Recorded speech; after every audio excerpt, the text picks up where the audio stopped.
चपकल बाड़ो देहिया में गाड़ के कूदता रहो ऐसे जैसे मेघा आषाढ़ के। ए सुना, अरे छोटा नियन चपकल बाड़ो देहिया में गाड़ के कूदता रहो ऐसे जैसे मेघा आषाढ़ के।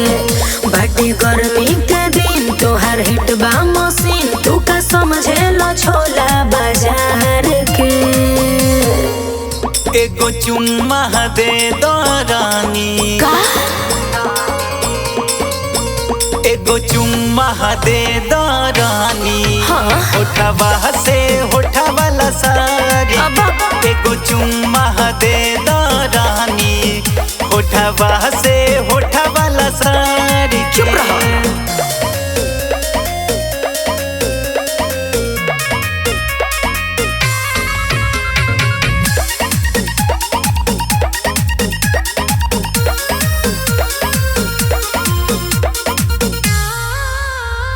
दिन भर में एक बेरी नियम तू बांधल, ओही समय में तू पैबा हो।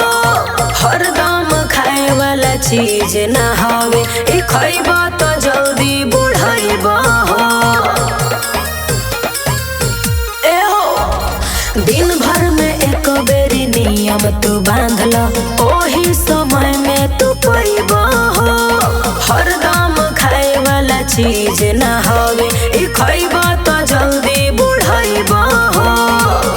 राजा होई ना खेल, झूठे करो ना झमेल, मजा मार ली हो दिन इतवार के। एगो चुम्मा दे दो रानी। अरे ना हो।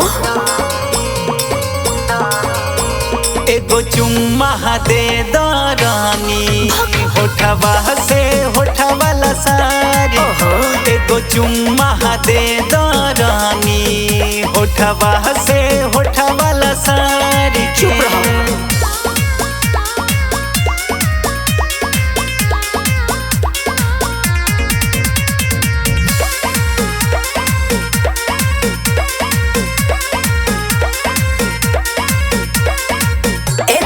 गर्मी के बाटे महीना, चोली से छुए पसीना हो। आई छतानी जनी करो ए राजा जी, आके डोला दो तू बेना हो। अरे बात बुझो राजा हो। एक तो गर्मी के बाटे महीना, चोली से छुए पसीना हो। आई छतानी जनी करो ए राजा जी, आके डोला दो तू बेना हो।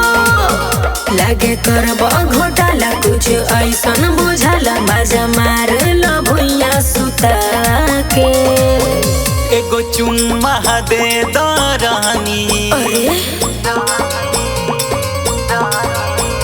एगो चुम्मा दे दो रानी, होठवा से होठवा ला सारी।